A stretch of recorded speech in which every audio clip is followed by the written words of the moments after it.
Good morning. First, we will have our procession picket marchers to come in at this time.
Board of Trustees, Dr.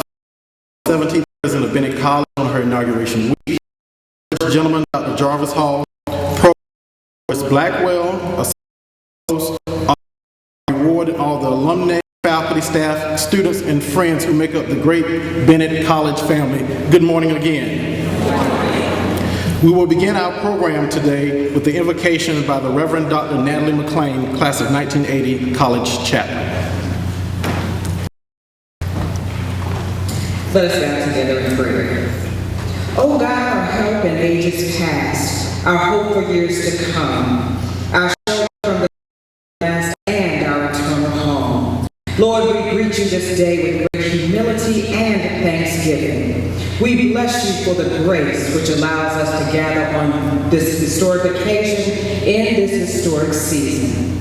Thank you for this opportunity to hear from those whose hearts are leading to make a difference for the common good, and whose courage inspires us even now. Lord, ignite within us a wholesome passion to walk in ways of justice. Prayer, O Lord, incline thine ear to us, and grant us your eternal peace. In Jesus the Lord, amen.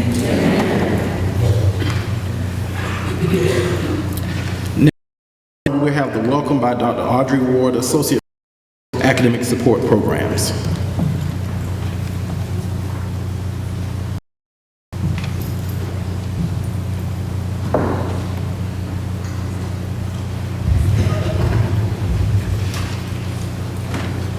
Good morning. On behalf of the Board of Trustees, President Rosalind Hughes Hall, Provost Joyce Blackwell, faculty, staff, students, and Bennett College alumnus, I am pleased to welcome you to the ACES program on social justice. The topics that will be addressed today by our student panelists are predicated upon the dreams, political struggles, and milestones reached by difference makers, many of whom are now at peace, but who passed on the torch with the expectation that their unfinished works would serve as a platform for continuous nurture and execution of change. Today, we invite you to seize the moment to memorialize some of the historical roots and contemporary constructions of social justice, and to create space and energy maximizing your gifts of inheritance, which include life, liberty, and pursuit of happiness. We welcome you.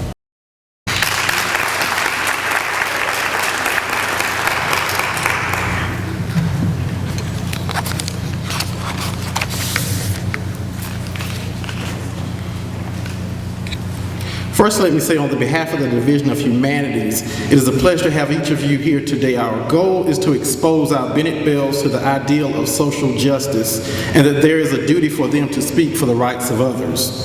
Since 1937, part of the Bennett superlative was led by Francis Jones, a Bell who boycotted the local movie theater against the censoring of African-American actresses in equity roles, advised by faculty member Nathaniel Dett.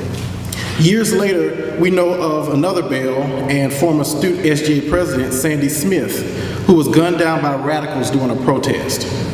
So today, has the narrative of equality and the sustainability of rights changed? What are our goals and our responsibilities in the efforts? Our student panelists that I will introduce today have been hard at work researching the field of social justice, reading of science, academic referee journal articles, and case studies such as May 24th, 1911, Laura Nelson, African-American female, arrested on suspicion of stealing a ham in Okemah, Oklahoma. Without trial, she was kidnapped from her jail and lynched. July 16, 2009, Henry Louis Gates Jr., Harvard University professor, was arrested at his Cambridge, Massachusetts home by a local police officer responding to a 911 call of a suspicious trespasser. June 30th, 2014, Ursula Orr, African-American female professor at Arizona State University, was thrown down and beaten on campus and arrested for jaywalking. July 14, 2014, Eric Garner of Staten Island, New York, was arrested and placed in a legal chokehold by police. Garner died on the scene.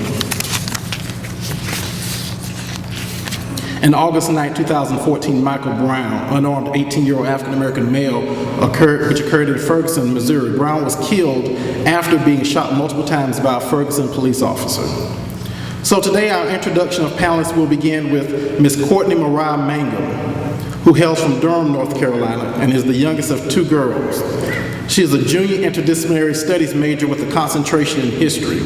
She's a member of the team for the Southern Conference on African American Studies, Quiz Bowl team, and upon graduation, she plans to further her education at North Carolina Central University in their master's program in history with a concentration in African American history. Narcissus Haskins is a senior Africana Women's Studies major, Global Studies minor from Philadelphia, Pennsylvania. During her matriculation at Bennett College, she has been a member of class executive boards and has held leadership positions in student organizations. Being a UNCF Mellon undergraduate research fellow, her focus is on Black women and the millennial generation and how internal and external forces cause them to choose HBCUs. Ms. Haskins plans to attend graduate school in order to become a college professor and public historian. Ms. Shemaya Curry is a junior elementary education major, sociology minor here at Bennett College from Chicago, Illinois.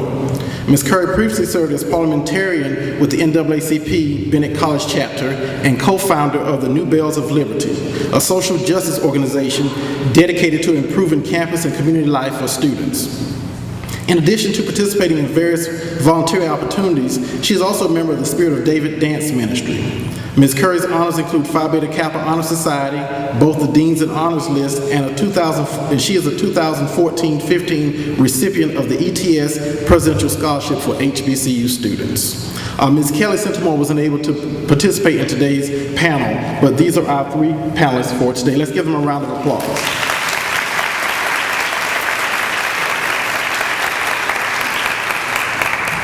Now, there are questions for today, and each one will answer in their own way. Oh, she's here.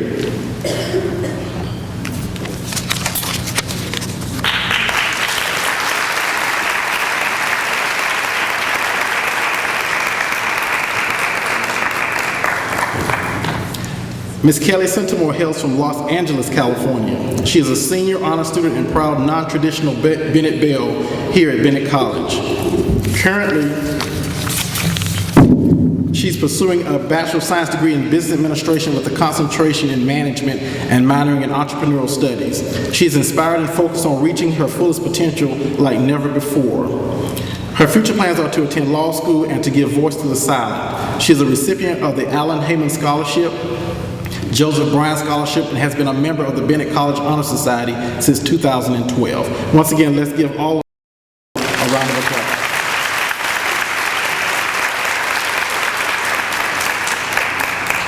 The question that the panelists will discuss today is, why is race a factor in the security of inalienable rights for African Americans in the post-civil rights American justice system? We will begin with Ms. Mangum and work our way down. Thank you. Good morning, everyone. Good morning. Yes, I do believe that race is a major factor. In 1776, Thomas Jefferson authored the Declaration of Independence. This document brings to our attention that we hold these truths to be self-evident, that all men are created equal, that they are endowed by their Creator with certain unalienable rights, that among these are life, liberty, and the pursuit of happiness. One extremely significant factor that is not enclosed in this document is the issue of slavery. The words slave and slavery are not mentioned at all. When this document was written, slaves were not thought of, being that a slave's legal status was defined as being property. Let's fast forward to 1865, which is 11 years short of 100 years after the United States gained its independence. Slaves were granted freedom because of the 13th Amendment. 2 years later, in 1868, the 14th Amendment granted African Americans citizenship. Today, in the 21st century, the year is 2014. According to CNN, Marissa Alexander fired a warning shot near her husband and his 2 sons. She shot near him because she claimed he was being abusive. The CNN report says that while in the midst of the argument, Ms. Alexander left out of the room to retrieve the firearm. The report does not say anything about her husband going after her. Her case was built on self-defense, and she wanted to be able to use Florida's Stand Your Ground law, which was recognized as a law in 2005. Stand Your Ground is recognized in Florida's statute as home protection, use or threatened use of deadly force. A person who is attacked in his or her dwelling, residence, or vehicle has no duty to retreat and has the right to stand his or her own ground to use or threat to use force, including deadly force. In this case, Stand Your Ground was not recognized, and Ms. Alexander was convicted of aggravated assault and was sentenced to 20 years in prison. Let's take a short trip down memory lane. In 2012, Trayvon Martin was attacked and killed by a man by the name of George Zimmerman. Trayvon was walking to his father's home from the local convenience store when he was followed by self-appointed neighborhood watchman George Zimmerman. Mr. Zimmerman saw someone whom he was unfamiliar with during City, walking in the neighborhood, and decided to call the police. During the 911 phone call, the dispatcher tells Mr. Zimmerman not to get out of his car. Mr. Zimmerman, being an eager individual and wanting to approach the young man, follows Trayvon, where an altercation takes place and leads to the death of Trayvon.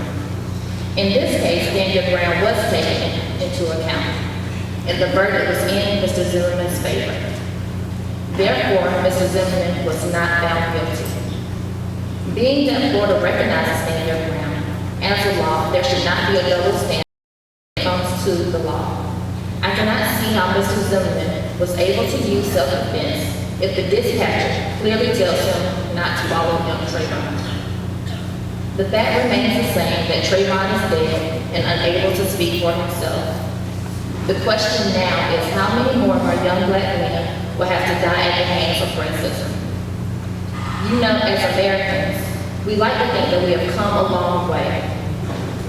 from our black men and black women of different ages being lynched in various places, to the brutal murder of Emmett Till, to Trayvon, to Jordan, and now to Michael. But if you recount all of these tragedies, you might realize that we have not come as far. Yes, we have a black American man in office, but he gets slighted because he decides to wear a tan suit or salute those waiting for him on the plane with coffee in his hand. Quite a few people have been talking about taking back their country. My question is, where are they taking it back to? This is what is known as the limitation of freedom.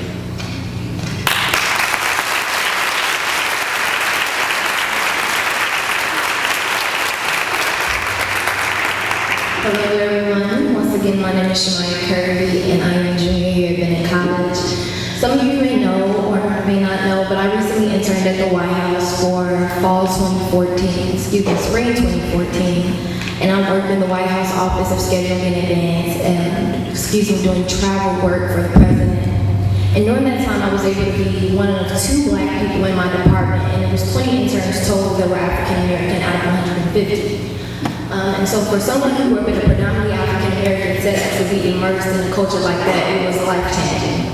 I don't know if any of you have been in predominantly white settings, but I'm sure you learned some things in those type of settings. And so the question, why is race still a factor? Well, I learned that race was a factor simply because, it's still a factor simply because sometimes we are not prepared. I was not prepared to deal with the sexism. It was the first time that I was told that I was stupid simply because I was a woman. I was not prepared to deal with the reality of it because I wanted to wear my hair naturally. That was a problem. Even though I knew my material, I knew how to put all of the right systems and the computer, it was still a problem. So sometimes we cannot excel simply because we are not able to understand the reality of the situation that we are walking into. And so I challenge all of us to start digging into literature, to start understanding more so that you can be able to understand the type of settings that you are walking into. Alyssa Harris Perry, who is starting a program at Bennett pretty soon, she wrote a book called Sister Citizen. And in this book, she talks about the crooked room, which is a study by a psychologist. And so what the study did is it had people sitting in a chair and it made them try to identify which way was straight, although they were turned different types of ways. And so she makes the claim that sometimes us as African American women are put under so much pressure because we are living in the everyday crooked room. Sometimes you're standing up this way, you think it's right. Sometimes you're standing up this way, you think it's right. But if we don't identify the fact that we're living in a crooked room, then you will never be able to fully address your realities. So race is still a factor because we are living in an everyday crooked room. And crooked rooms affect our politics, it affects our family, it affects our knowledge, it affects our education. My next plan will be about the 12 years a slave, Solomon Northup and Michael Ferguson. I don't have a visual, but I just want you to mentally visual. On the left, Michael Brown laying in the street, and Solomon Northup hanging 12 years a slave. Is everybody with me? So Michael Brown lay there for several hours while they eventually put a sheet over him, but he was laying there for several hours. We know that. Solomon Northup hung from the tree for several hours. With the Michael Brown situation, we learned that people, even in the video when you watch it, people tried to go past the caution tape, but eventually they became too scared. African American people. With Solomon Northup, in the movie, you saw this woman who was trying to run to him to give him a cup to drink, but at the same time, everybody else was scared. They were acting like nothing happened. So in our community, we have adopted this spirit of fear. We are the ones who are facing fear. And it's because we don't realize how powerful we are. In another situation, we don't realize the crooked room. So he lay there for hours and hours, hours and hours. And so think about the mental image that's painting for us as African Americans. I don't care about you enough to put you in the ambulance. I want you to lay there for hours and hours. I could have took you off the tree, but I let you hang for hours and hours. And so I just want us to be cautious of those types of things. Race is still a factor because once again, we don't realize how powerful we are. Somebody could have helped Solomon from that tree. They could have. It was enough for them to help him from the tree. Somebody, a group of people could have went into the street and covered Michael Brown up. But once again, we were living in that state of fear. And my last piece is about, for Black women, Melissa Harris Perry also talks about the wheel of the world. And she refers to Toni will of the world and us as Black women. So sometimes race is always also a factor because we don't realize the images that are being painted about us. So sometimes she talks about in the courtroom how we perceive ourselves as loving and giving and caring in this focus group that she did, but the world perceives us as angry and mean. So you could take and say, I'm doing it because I love my family, but somebody else is saying, she's doing it just because. But we know the truth in our scenarios. So race is still a factor because once again, we cannot understand the realities of our situations. And so once we begin to understand the realities of our situations and educate ourselves about our situations, we won't be so intimidated around the people who come into contact with us and try to challenge us about what we know and who we know. Thank you.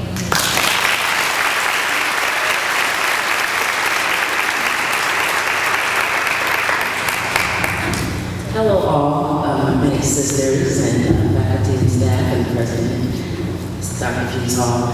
My name is Kelly Centimore. I am a business administration major. I'm a minor in entrepreneurial studies. And I am a graduating senior. Thank you, Don. I just have my point of view on race still being a factor is simple. I'm a business student, so I'm looking at it in a business standpoint. There is race that is still a factor. However, why should we let it be? In addition to what Shamaya was saying, we are not prepared. Now, if the playing field in the 60s is different from the playing field now. Okay, we have a more level ground. It's not as level as it should be, but it is more level. So with that being said, in the words of Marcus Garvey, social justice should be looked at in a capitalist standpoint. Our ground is more level than it's ever been before. If we prepare ourselves, if we up our skill sets, if we read more, if we look at our power and actually utilize it, because African Americans, we're very powerful people. Because why would we be oppressed so long if we weren't? We need to do better as far as preparing ourselves. When we have the right skill sets, when we have we have the support of one another, which by the way, we don't do as well as we should, supporting one another, then that right there will give us power. You can speak well, you can read well, you understand what you read, whatever your field is, science, business, whatever it is, you are able to compete now. Once you're able to compete, then it seems as though race doesn't go out of the window, but it isn't as apparent because now you're being looked at as being successful.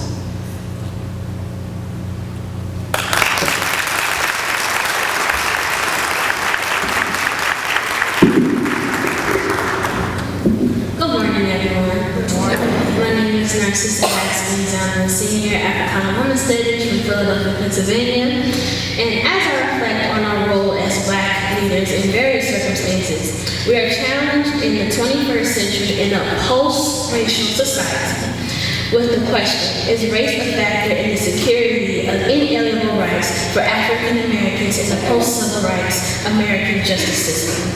Inalienable rights are rights according to natural law, a body of unchanging moral principles regarded as the basis for all human conduct, laws that cannot be taken away, denied, or transferred. I also will state that race is a social construct which has been created and used to objectify and dehumanize people of the African diaspora.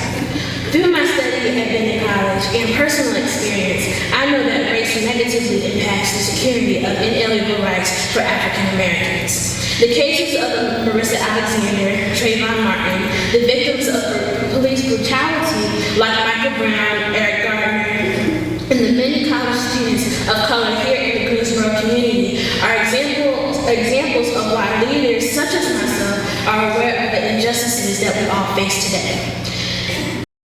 Inalienable rights should be granted and respected for all people of color because we are all members of the human race and it is our birthright as American citizens. In 1776, when the Declaration of Independence was scribed, people of color were deemed unworthy of these rights. The Civil Rights Movement created an atmosphere of rebellion that spread throughout the nation and the world. In the global arena today, there is a heavy discussion about why the United States has not taken proper steps to rectify race issues. In President Obama's address to the United Nations General Assembly, he stated that he realizes that America's critiques will be quick to point out that at times we too have failed to live up to our ideals, that America has plenty of problems within our own borders, and we are not perfect. The statement by the president caused me to think about the lack of urgency that on the national level that trickles down to the local level to bring about justice effectively. But today, I have realized that some people of color are having serious complexities because the idea of a post-racist society has been violently pushed into our minds like propaganda, and we know this to be a facade.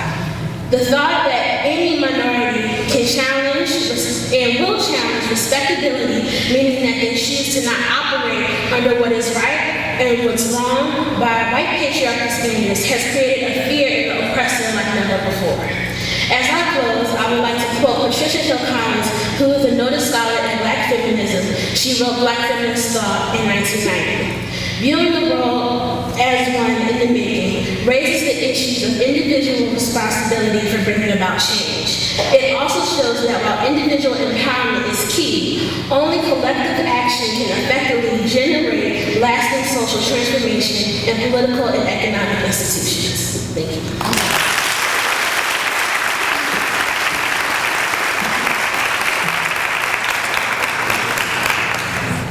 After hearing that, I would like to first say that great academic work is being done here at Bennett College.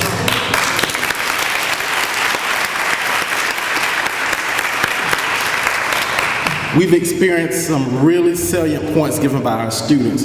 We've seen a future Anna Julia Cooper up here. We've seen a future W.B. Du Bois up here. We've seen a future Patricia Collins here, a future Ngugi wa Thiong'o, a future Royce Inca up here. So we have experienced scholarly pursuits at its best here today at Bennett College. Now we're going to turn the tables onto the audience, all of you all, and have a Q&A. So if you have questions, could you please stand? We will take some questions for our panelist.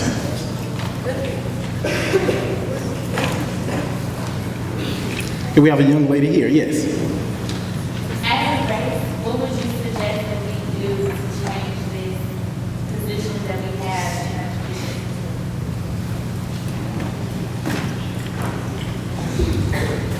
Well, I believe that we should support one another more than we do now.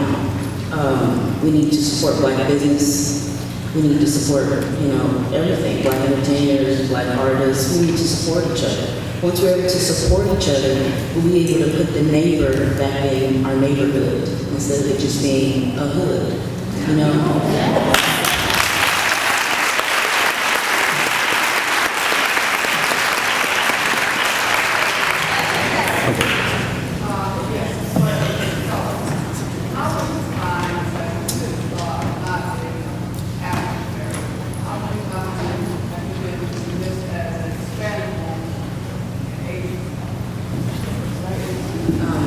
Often. My dad is a Black man. Can you repeat the question? The question was for Ms. Kelly Centimore. How many times has her race been misconstrued? How many times has she been deemed as Hispanic or a person of Asian descent? So, my dad is a Black man. My mom is a Black woman. My mom is mixed. My mom is Spanish and Creole. My dad is Creole and Italian from New Orleans. But my dad's Black man, my mom is a Black woman. I often get different races, and I understand, but Black people come in all kind of shades. I mean, you can look around and see that.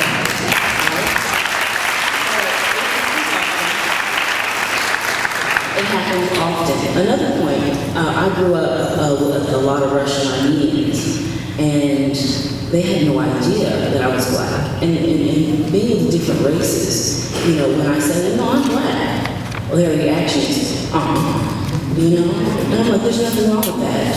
As a matter of fact, a lot of different races do different things to have Black characters features, right? So, yeah.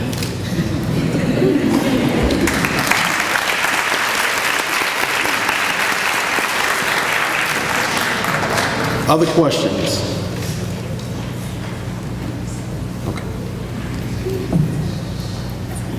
Good morning, everybody. My name is Justine Ryan, and I am a graduating senior here at Bennett College. My question is for whoever wants to answer it. How do we let old habits die hard that have been built in us for 400 years? I don't know if you've heard of post-traumatic slave syndrome. So they say like that's something that happens within the Black community. Things like talking down your children that you meet them and they go away, well, oh, she's a hot mess. So do you think things like that still affect us greatly today in a world where it wasn't created, or in a nation that wasn't created for us?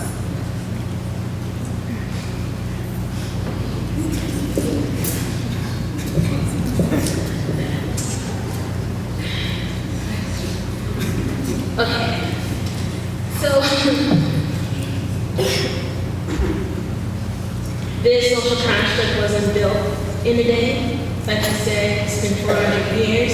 And so people have to take active steps to change. And that comes with ourselves and with the people who are working against us. We have to know our rights, and we have to hold people accountable. And I think that a lot of times that because we are so fearful as a Black community, I think that we don't take the time to know our rights and don't hold, well, some people don't hold this justice system accountable. And so I believe that as soon as that happens, then the tables will start to turn. We also have to do daily affirmations. We have to tell ourselves that we are beautiful, that we are intelligent, that I am as competent as the next person. And we are all held accountable. I am accountable for myself, but I'm also held accountable for my sister and for my mother and my children when I have them one day. So we have to say the right things to them. Like, we cannot say, oh girl, you a hot mess. We have to say, no, you shouldn't do this anymore. Start thinking this way, because once you say it, you start thinking, and once you think it, you start believing it. So that's what we must do.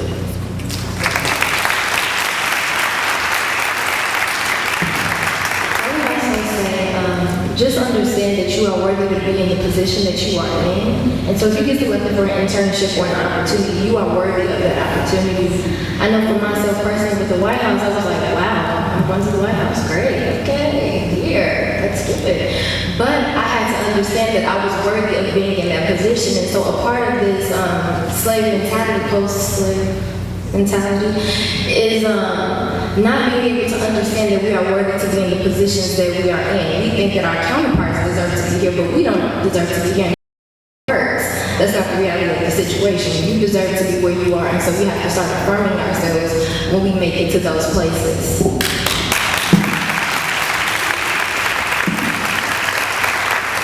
Okay. Do we have another question from the audience? I'm sorry. Well, really quick, I just think that once we learn what's out there that is against us, certain culture, the hip hop culture is, it has brought a lot of wealth to Black America.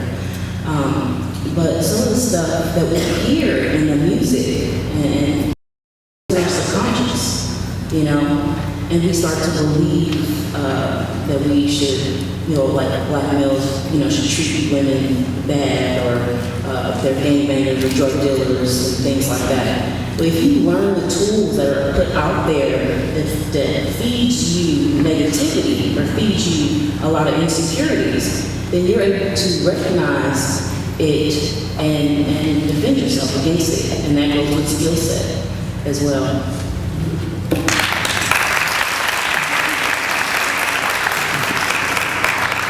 Yes. Good morning, everyone. My name is Kiera Battle. I am a graduating senior theater major from Atlanta, Georgia. So the question that I have is, a lot of times when we talk about race, especially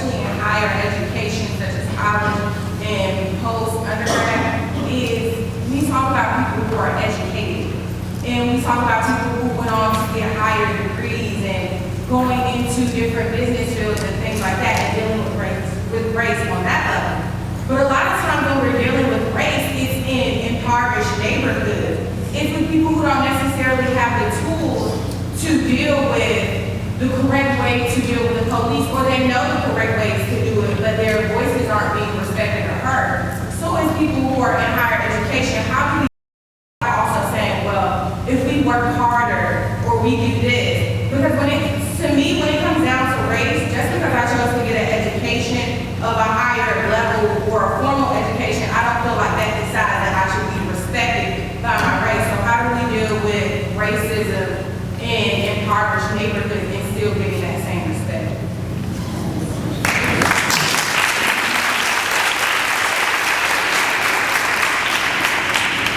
I think that because we know that that is the case, it is our job to go back and explain to our communities that this is the right that you have. Because if you don't have the tools and you've never had the tools, it's a continuous cycle of not having tools to have your own rights or knowing your own rights. I think that it's important that as people, Black people who are educated, that we go back, because what are we getting educated for? It's this Melanie Fellow in our summer where I did the Melanie's internship. He told me, he said that education for us as Black people is to go back. Us not going back defeats the purpose, where it's not supposed to be a hierarchy. We're supposed to make sure that everybody gets through and makes it. And if we don't do our job, but if we haven't done that, then we're not doing our jobs. We're not fulfilling what needs to be put in place. And yes.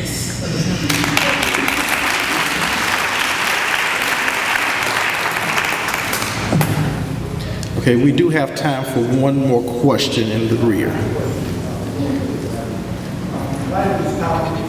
It's the place of family and security, about civil rights, African American, social rights, American justice system.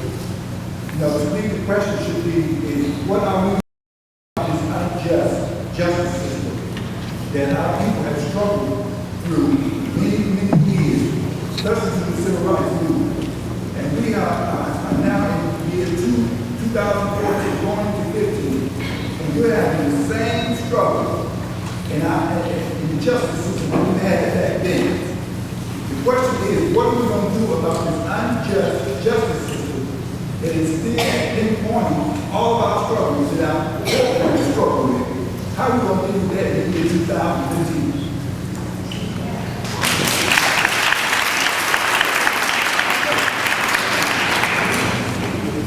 So the question was, again, how as the future cadre of scholars, the future cadre of activists and attorneys that will defend, how will you all, as the next generation, change the justice system as it is today?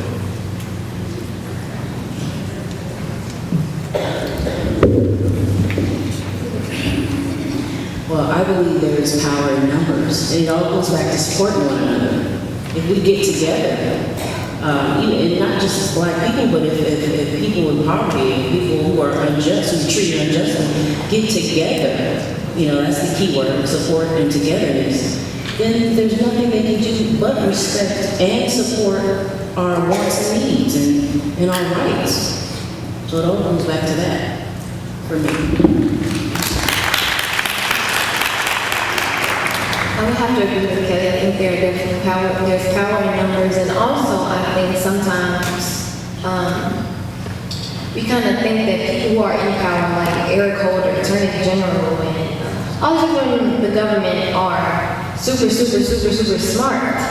And I just wanted to tell you that after working in politics, that there are a lot of people who are not that smart all the time. They really don't always have it.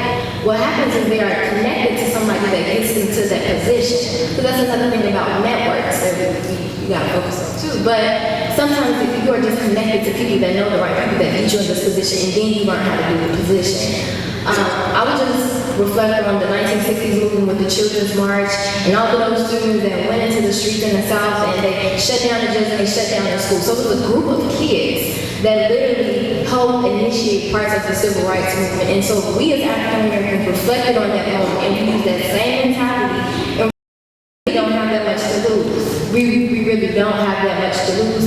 And we can, I think, really address some of the issues. And even if you look at Ferguson, the people, day after day, who were in the streets, they had to bring out gas masks. They had to bring out gas masks to actually address what was going on. And so just imagine how powerful that movement was in Ferguson. So, yeah.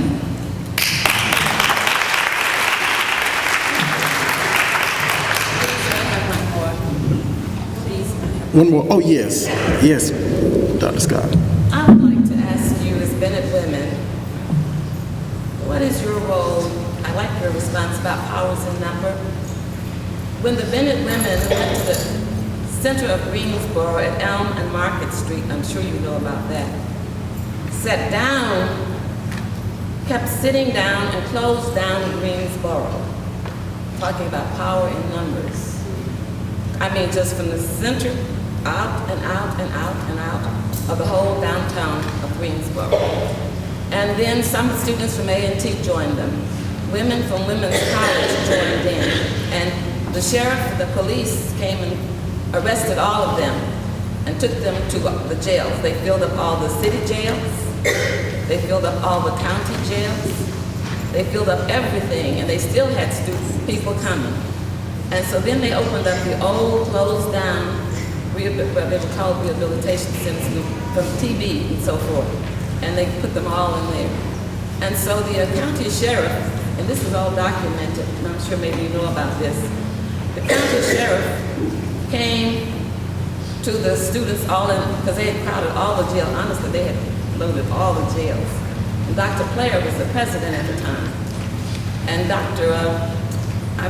Dowdy, I think, is president of A&T. The state of North Carolina forbid him from going to see the students. So Dr. Player went to every place that there were students in jail. Now, the critical point of all that was when the sheriff came and said, okay, y'all can all go home. We're not going to charge you with anything, just get out. And they said, no, we're not going anywhere. You're sitting here until something is done. And so they said, well, we'll put them all out there in the rehabilitation center, the boys and girls from A&T, and they'll be getting together and doing stuff. The girls and the boys took the sheets, made a complete separation where the boys stayed on one side and the women stayed on the other. And the sheriff, Greensboro was shut down. So then they had to start acting. That was a critical time when they had to start acting. So I would say roll forward to 2014 and 2015. And I don't want you to just have to give an answer, but think about it.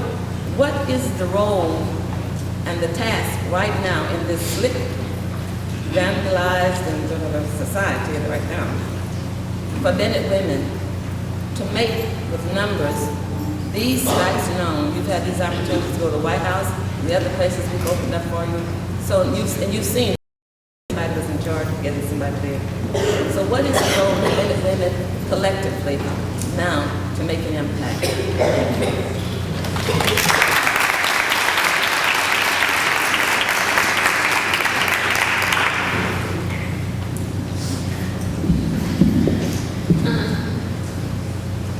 I think that as Bennett women, we have to hear and know those stories to spark a fire in us. When I was a freshman, all during orientation, we heard all the actors with their blowhorn. You have to register to vote, and then there was voting medals. That was drilled into our minds.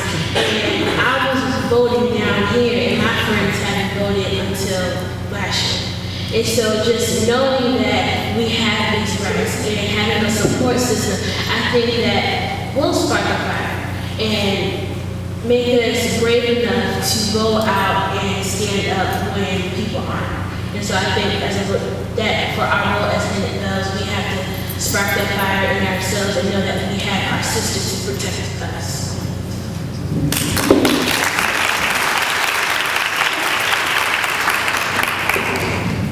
I would say as Bennett women, we have to make the stories personal. A lot of times we see things in the media or we use we hear the stories and we don't think it could ever be us, but we have to challenge ourselves to make the things personal. Courtney said in her response to Trayvon, to Jordan, to Michael, I'm going to add to Lanisha and to Ashley Buchanan, who is a previous bill, and she actually had an incident with law enforcement, and so that situation reminds us that it's never too far away from home. It happened right here on this campus with one of our Bennett students, and so if we don't make the situations personal, then it's going to sneak up on us and we're not going to be able to be prepared to deal with the situation. So that's what we as Bennett women have to do. We have to make these stories personal.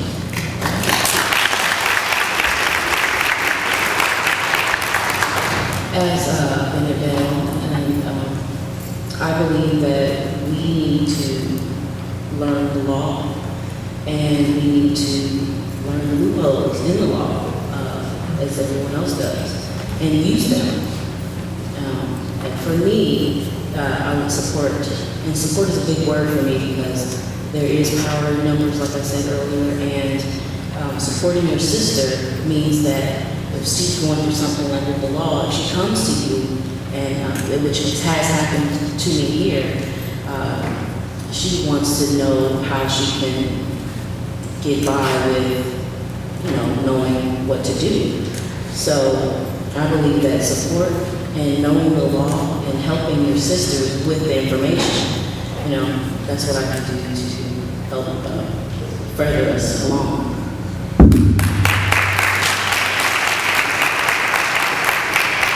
Just like my sister said, we must educate ourselves in the law and what's going on in our communities. Not just what's going on in our Bennett communities or at home. We need to know what's going on globally all around. And we must know that it's extremely important because they're trying to take us back to the Jim Crow era. No, we're not counting jelly beans in the jar, but they're trying to take away our voter, where they want to implement voter IDs. And lastly, we need to attend more Mondays. That's going on in Raleigh with the Reverend Dr. William J. Bartlett II. So go to a rally. I've been to a few myself. So just protest, stand up for what's right. Let's take it back to the 60s.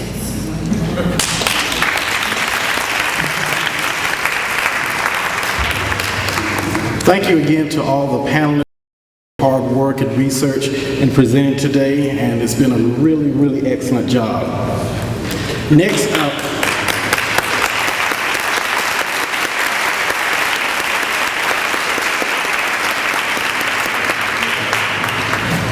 in our program, we will have post-discussion remarks from Dr. Jarvis Hall, who is Associate Professor of Political Science at North Carolina Central University.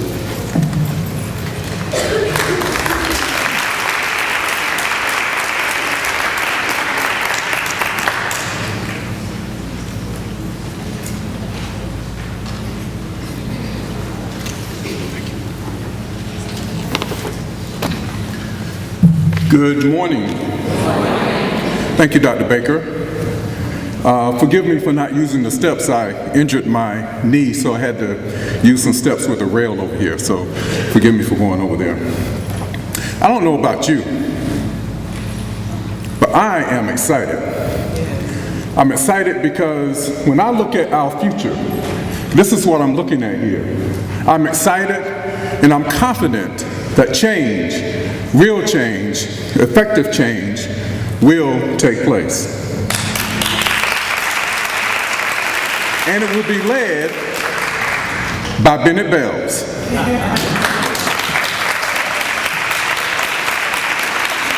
Now, yes, the fact that I'm in the Bennett Chapel has some impact on me saying, but it'll be led by Bennett Bells along with A&T folk, along with NCCU folk, along all over the state and all over the nation.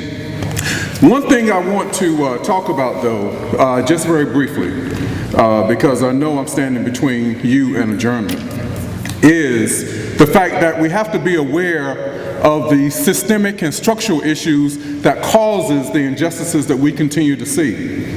And so just as one of the students just mentioned, we have to be aware of and cognizant of the fact that there are systemic issues that we have to continue to bring attention to, such as the tremendous inequalities that are generated by our system. The inequalities in education and injustices in healthcare, the injustices in livable wages and access to livable wages, and injustices in housing. We must be aware of those things, and we must understand the underlying all of the things that the students just talked about is the fact that we continue to have these injustices, and they are generated by our system over and over and over again. To such an extent that it really causes crisis in our communities, crises that too often become sort of the norm, and we sort of accept them as the norm. When the nation went into recession, many in the black community were saying, well, we've been in recession for a long time, but it's been a part of the norm. But when something becomes a part of the norm, we sort of begin to accept it, okay, as the norm. And so what we have to do is to see that these things are wrong, and to see that we must bring about these changes, and to see that only we working together as neighbors within the neighborhood can only bring change. And so we must understand that there's no such thing as a powerless people. There's no such thing as a powerless people. We always have power. We always have power. If nothing else, we have the power to take our cooperation away from the system. And that is at its base what happened in the 1960s. And we have to remember, as has been said today, that was in the 1960s that students just like you, students just like on this stage, helped to change not only Greensboro, not only North Carolina, not only the United States, but it helped to change the world. And if you don't think that's the case, just travel. Travel throughout the United States, travel throughout the world, and you will find out that the models for change, the models for people standing up, took place, started in the world, and spread throughout the country and throughout the world. So, it is up to you, young people. It is up to you to take the mantle. Don't wait for us to hand the baton off to you. You need to come and need to grab it from our hands and start this race that must take place. And so, we must understand that everybody knows that change should take place, but the question is, can change take place? Do you truly believe that change can take place? Do you truly believe that you have the wherewithal to bring about change? I certainly believe that you do, but you have to realize it within yourself. Just as one of the students said, you have to make things personal, and that's very important. There's this whole notion of personal politics, where you talk about the issues that you are confronted with. You talk about the lack of access to education, the lack of access to livable wages. And you find out that it's not only a problem for you, that you are similarly situated with other people. And you develop not only a personal consciousness, but also a group consciousness. And that's something that we have to do. We have to work with each other. We have to talk to each other. And we have to learn about ourselves. And if you learn about African Americans, if you learn about black folk, if you learn about our culture, if you learn about our heritage, if you learn about how many of us made a way out of no way, you can't help but love African American people.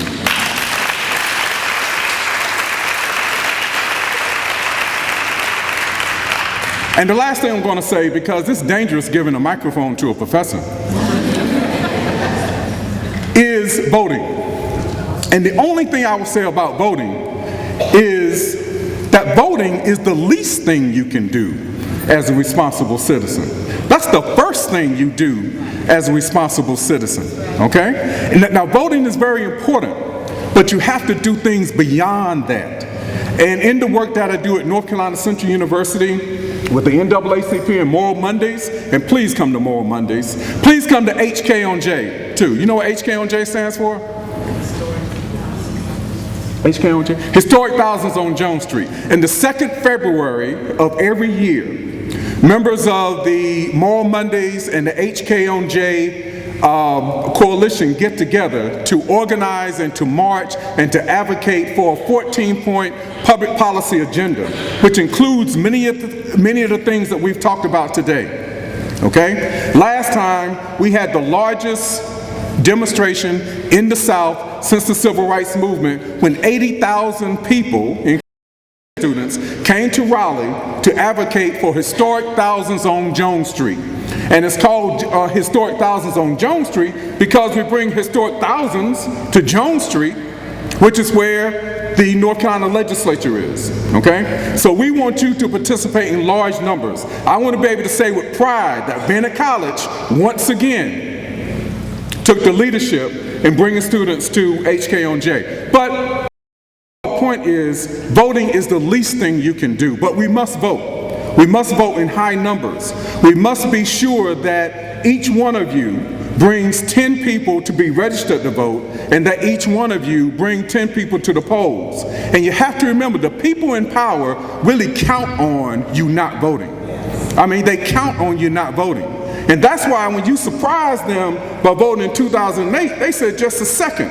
We have to do some things to make sure that you don't vote in such high numbers again. So it's no accident that much of the voter suppression, because that's what it is.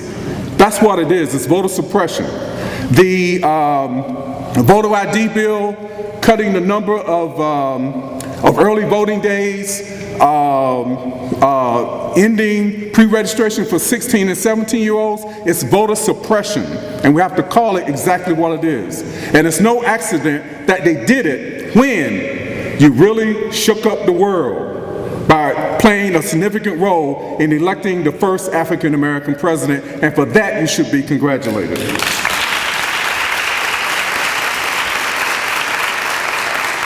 As I said, voting is the least thing that we can do, okay? We must keep people accountable.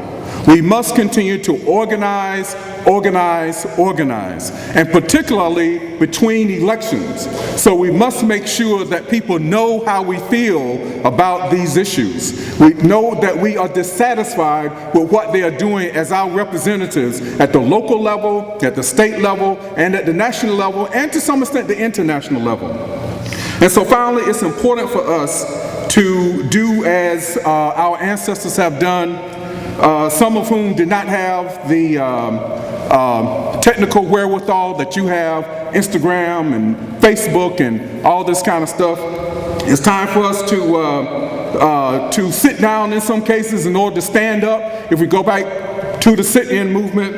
But we must remember to get up and stand up and grow up and text up and Facebook up and Instagram up and rise up. Because this is your day, students, here at Bennett College, and it's up to you to take us to the next level of justice for everybody and justice for all. Thank you very much.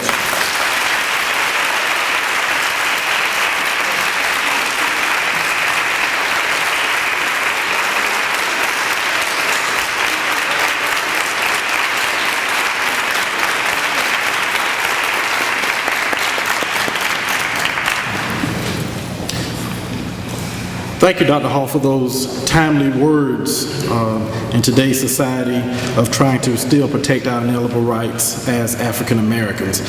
Before we get to for the last part of the program, I would like to recognize the committee members. If they would please stand. Dr. Audrey Ward, who served as chair.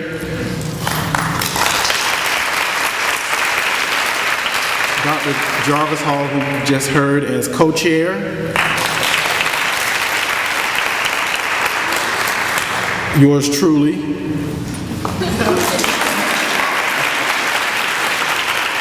Dr. Colin McLucas.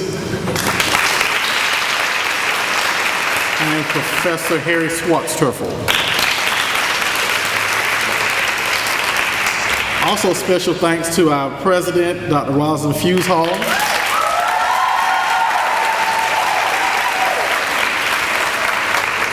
Our provost, Dr. Joyce Blackwell. The staff from Academic Affairs. And lastly, Professor Tennille Faust and her African American Theater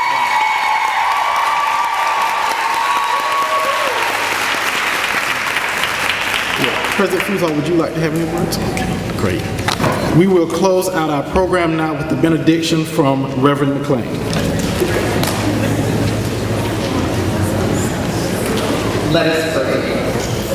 Dear God, how precious was the time we shared here together, and how brighter is our way because of the paths fashioned by our sisters. As generations have passed on the baton of leadership, so each of us in this sacred intersection of time and eternity have been given the gift of responsible activism. May we abide in the shadow of the Almighty. May our ears and our eyes remain sensitive to the condition of the oppressed and marginalized. May our hearts ache to have a positive influence throughout the city, the nation, and the world as it is softened toward the needs of the least of them. May the purity of our motives draw others to join us on our journey toward holistic liberation. In all of our interactions with each other, help us to be as Jesus admonished his disciples when he said, I am sending you out as sheep among the wolves. Be as wise as serpents and as harmless as doves. In all we imagine, attempt, and execute, help us to know what you want and to do what you desire.